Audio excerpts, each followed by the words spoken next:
মেহেরপুরে ভূমি অফিসে হয়রানির শিকার হচ্ছে ভূমি মালিক ও সেবা প্রার্থীরা। অবৈধ লেনদেন, দালালদের দৌরাত্ম্য সহ নানা অভিযোগ রয়েছে সহকারী কমিশনারের বিরুদ্ধেও। এসব অভিযোগের তদন্ত করে দ্রুত ব্যবস্থা নেওয়ার দাবি জানিয়েছেন ভুক্তভোগীরা। ফারুক আহমেদের প্রতিবেদন, জানাচ্ছেন আফরিন পপি।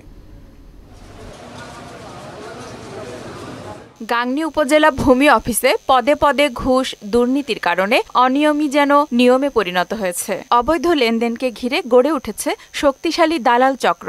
অফিস থেকে জারি করা নোটিশ গ্রাহককে না দিয়ে গায়েব করার অভিযোগও আছে এখানে। এভাবেই প্রতিনিয়ত হয়রানির শিকার হচ্ছেন সেবা প্রার্থীরা।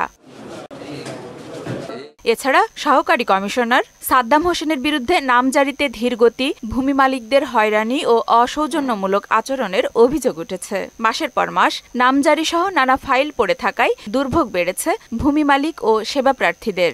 একটা অদক্ষ লোককে হবে না, এসিল্যান্ডকে এখান থেকে আমার মনে হয় যে সরানো উচিত আর কি। একটা দক্ষ লোককে এখানে দেওয়া উচিত। শুনানির কোনো কিছুই হয় নাই, এই যে ভোগান্তি হচ্ছে বিগত 4-5 মাস ধরে ঘোরানোর কারণে মানুষকে, আমাকে একাই না, অনেক মানুষ ঘোরাফেরা করছে, কাজ কামাই করে অনেক লোক এখানে বিভ্রান্তি হচ্ছে।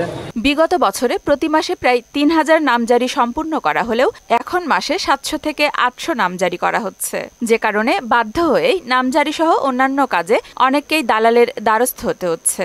সুদবিহীন ব্যাংকিংয়ে আত্মশুদ্ধির পথ এনআরবিসি ব্যাংকের ইসলামিক ব্যাংকিং আল আমিন। কেস আছে তো এখনো সাহেব এখনো বসেন না। ওয়ারেশ খারিজ করতে 4000 টাকা খরচ হয়েছে, গ্রাম থেকে খারিজ করেছি মোহরি ধরে।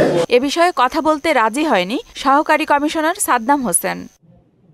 অযথা হয়রানি বন্ধে প্রয়োজনীয় ব্যবস্থা নেওয়ার আশ্বাস দিয়েছেন জেলা প্রশাসক। এই বিষয়টা দেখবো, আপনারা যেহেতু জানিয়েছেন, আশা করি ইনশাআল্লাহ এরপরে এই ধরনের কোনো ঘটনা ঘটবে না।